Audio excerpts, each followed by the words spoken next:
Good morning students. Class 6 chapter 11 जो देखकर भी नहीं देखते। बेटा ये चैप्टर मैंने आपको रीड करवा दिया था और इसके क्वेश्चन आंसर भी मैंने आपके पास सेंड कर दिए थे। आज हम आपको इसकी एक्सरसाइज के विषय में बताते हैं। स्टार्ट करते हैं।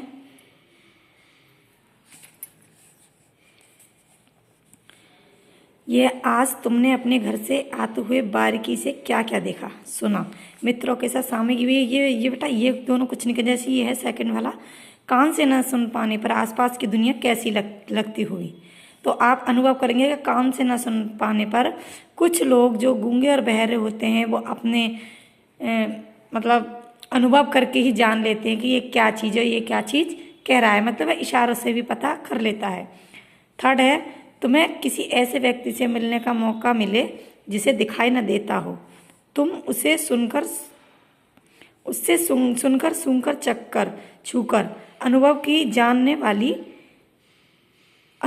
जाने वाली चीज़ों के संसार के विषय में क्या क्या प्रश्न कर सकते हो। तो ये देखिए, जैसे सुनकर, वह सुन सकता है, सुनकर तो वह सुनकर कर सकता है, जैसे जिसको दिखाई ना देता हो तो वह सुन सकता है। किसी की आवाज़ है, अपने माँ की आवाज़ है, कोई बच्चा आवाज़ देता है, सुनकर किसी भी, जैसे फूलों को सुनकर, किसी भी सब्जी की स्मेल को सुनकर, खुशबू को सुनकर पता लगा लेता है। चक्कर, जैसे स्वाद केवल वह अंधा है, मतलब चखकर पता लगा ले ये खट्टा है, कसैला है, मीठा है, क्या है, छूकर। और जैसे वह अंधा है, किसी मतलब अंधे गूंगे बहरे को अपनी चीज़ों का अनुमान होता है, उनको अनुभव होता है कि वे क्या कर सकते हैं, तो वह छू कर भी पता लगा लेता है कि यह क्या चीज़ है। फोर्थ वाला है, हम अपनी पांचों इंद्रियों में से आंखों का इस्तेमाल सबसे ज़्यादा करते हैं। ऐसी चीज़ों के एहसासों की तालिका बनाओ जो तुम बाकी चार इंद्रियों से महसूस कर सकते हो। सुनकर तो सुन सकते हैं, सुनकर मतलब किसी गीत की आवाज़ को सुनकर, कोई पुकार रहा हो उसके बाद माँ की आवाज़ हो या किसी भी चीज़ की आवाज़ को हम सुनकर पता लगा लेते हैं। चखकर, आम है, नींबू है, आम मीठा होता है, नींबू, इमली आदि की चीज़ों को मतलब चखकर अनुभव कर सकते हैं कि हाँ ये चीज़ है। सूंघकर, फूलों की महक, भोजन की गंध, मैंने आपको बताया था परफ्यूम की खुशबू, ये हम बता सकते हैं। काफ़ी लोग तो परफ्यूम की खुशबू को सूंघकर यह भी बता देते हैं कि ये इस परफ्यूम का क्या नाम है। छूकर, बर्फ को छू सकते हैं, ठंडा है, आग की गर्मी को हम छू सकते हैं, शरीर का तापमान को हम छू सकते हैं। ठीक है, हम चीज़ों को छूकर भी अनुभव कर सकते हैं। और था भाषा की बात, पाठ में स्पर्श से संबंधित कई शब्द आए हैं, नीचे ऐसे कुछ और शब्द दिए गए हैं, बताओ कि किन चीज़ों का स्पर्श ऐसा होता है। जैसे चिकना, तेल होता है, घी होता है, क्रीम होता है, चिकना। ठीक है, मुलायम, रेशमी कपड़ा, रेशमी कपड़ा होता है। अब तो बेटा फोम भी आती है कर मुलायम। सख्त क्या होता है, लोहा होता है, पत्थर होता है। ठीक है, लोहा होता है, पत्थर होता है, टाइट वाली लकड़ी भी होती है। चिपचिपा होता है, गोंद है, फेविकॉल है। खुरदरा होता है, लकड़ी, छाल। भुरभुरा होता है, रेत, बालू, बजरबुट। ये सारी चीज़ें बताओ कि स्पर्श कर सकते हैं कि हाँ यह चीज़ का, इन चीज़ों का अनुभव हम कर सकते हैं। अगर मुझे इन चीज़ों को छूने भर से इतनी खुशी मिलती है तो उनकी सुंदरता देखकर तो मेरा मन मुग्ध हो ही जाएगा। खुशी क्या है, विशेषण है, सुंदरता क्या है, भाववाचक है। तो अब ये देखिए, इसमें भाववाचक, क्रिया, विशेषण, संज्ञा, क्रिया, विशेषण आया है। ऊपर रेखांकित क्रिया क्रमशः किसी भाव और किसी विशेषता के बारे में बता रही हैं। ऐसी संज्ञा भाववाचक कहलाती हैं। गुण और भाव के अलावा भाववाचक संज्ञाओं का संबंध किसी की दशा और किसी कार्य से भी होता है। मैं आपको ग्रामर में पढ़ा चुकी हूँ, व्याकरण में। भाववाचक संज्ञा की पहचान होती है कि इससे जुड़े शब्दों को हम सिर्फ महसूस कर सकते हैं। भाववाचक में देख या छू नहीं सकते, आपको मैं बता भी चुकी हूँ। आगे लिखी भाववाचक संज्ञा को पढ़ो और समझो। इनमें से कुछ शब्द संज्ञा और कुछ क्रिया से बने हैं। देखो, इनको पहचानो। देखिएगा इसे बेटा ध्यान से देखेंगे। मिठास, मिठास क्या हो गई, भाववाचक। तो भाववाचक का विशेषण क्या बन जाएगा, मीठा। मीठा का होता मिठास। बूढ़ा, बूढ़ा हो गया विशेषण और बुढ़ापा हो गया भाववाचक। ये मैं आपको बता चुकी हूँ। ताज़ा हो गया विशेषण, क्योंकि उसकी विशेषता बता रहा है, वह ताज़ा है। ताजगी हो गया भाववाचक। भूख हो गया विशेषण, वह भूखा है। भूख हो गया विशेषण, उसे भूख लग रही है, भूख का क्या हो गया, भाववाचक। ठीक है, अब ये मैंने अंडरलाइन की है, घबराहट। घबराहट का क्या हो जाएगा ये होगा घबराहट। घबराहट तो भाववाचक हो गया, इसका विशेषण क्या बन जाएगा? घबराना। विशेषण क्या बन जाएगा इसका? घबराना। घबराना क्या होता है? क्रिया होता है, क्योंकि जब हम घबरा जाते हैं तो हमारी जल्दी जल्दी सांस चलती है। ठीक, जैसे हम किसी चीज़ को हम देखकर डर जाते हैं, घबरा जाते हैं, तो हमारी जल्दी जल्दी सांस चलती है, तो हमारे शरीर का अंग क्रिया करता है, क्रिया करता है ना, तो ये है क्रिया। घबराहट का घबराना हो जाएगा क्रिया। क्रोध, क्रोध हो गया एक भाववाचक, इसका विशेषण क्या होगा? क्रोधित। शांति, भाववाचक, शांत का क्या हो जाएगा? शांति का हो जाएगा शांत विशेषण। बहाव, और नदी बहती है, तो बहना बेटा एक क्रिया है, बहाव का हो जाएगा बहना, बहना भी एक क्रिया है। घबराहट और बहना एक क्रिया होती है। मजदूरी, मजदूरी का हो जाएगा मजदूर, यह एक संज्ञा है, सभी को पता है मजदूर एक संज्ञा है। मजदूर कितने होते हैं? घर बनाने वाला भी होता है, हर चीज़ को अलग अलग मजदूरी कहते हैं। कारखाने में मजदूर काम करते हैं, ये कारपेंटर वगैरह भी, ये भी एक तरह के बेटा मजदूर होते हैं। तो मजदूर क्या हो गया? संज्ञा।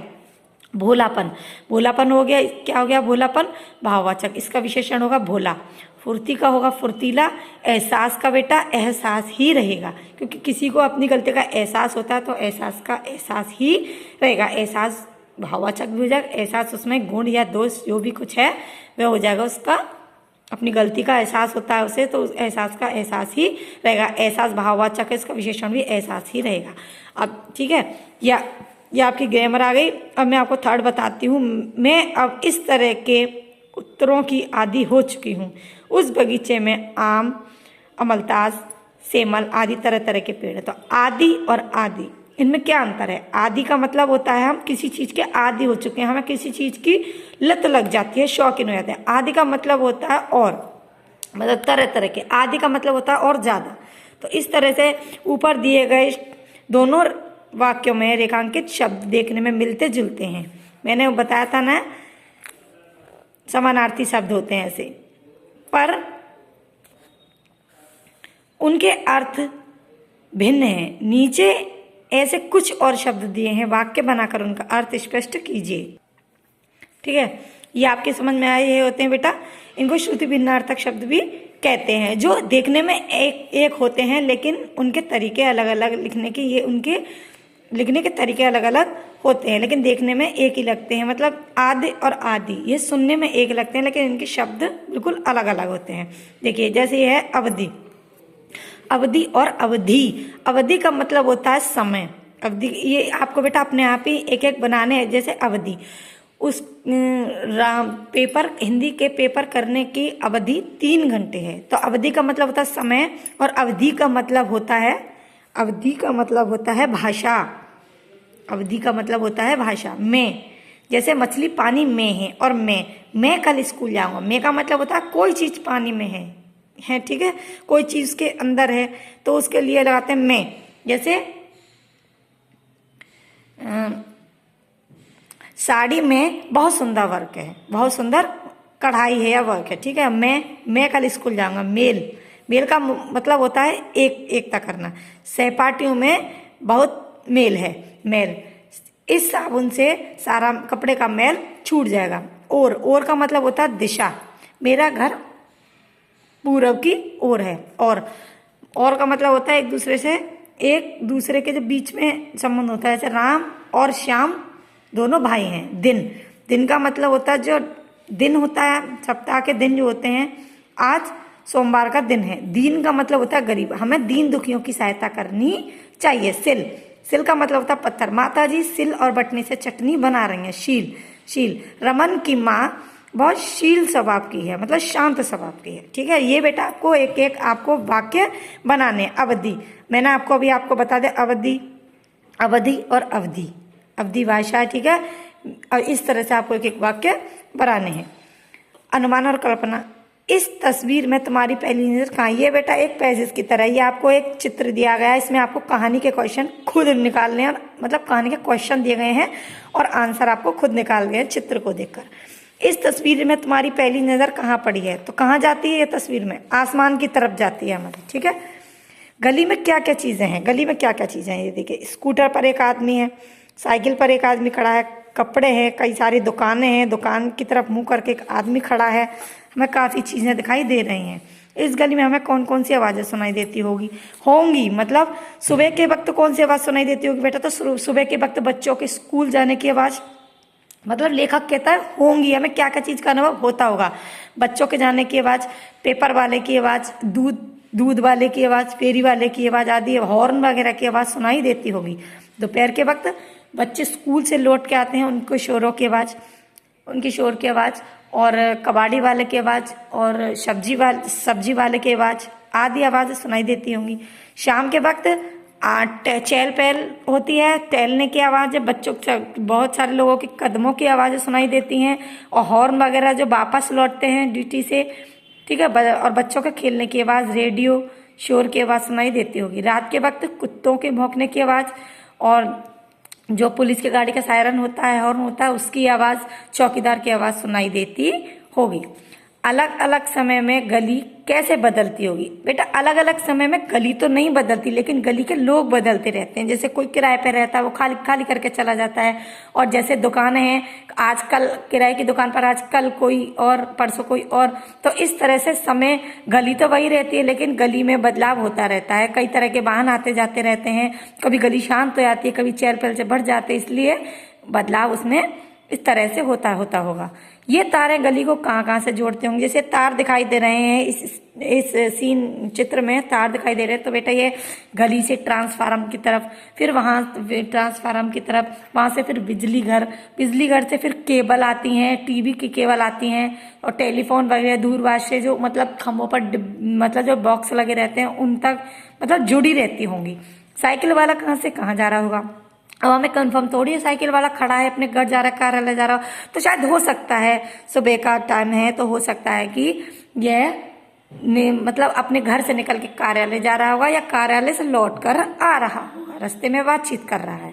तो इस तरह से इस कहानी की स्टोरी आपको अपने मतलब आंसर इसके खुद निकालने हैं, ठीक है। ये आपका बेटा चैप्टर क्लियर हो गया है, इसको आप अपनी नोटबुक में लिखेंगे, ठीक है। जो मैंने क्वेश्चन बताए थे,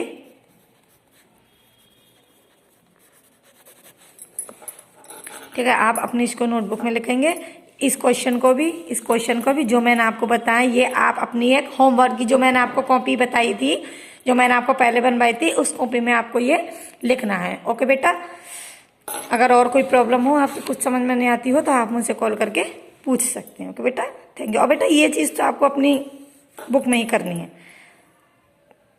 थैंक यू बेटा।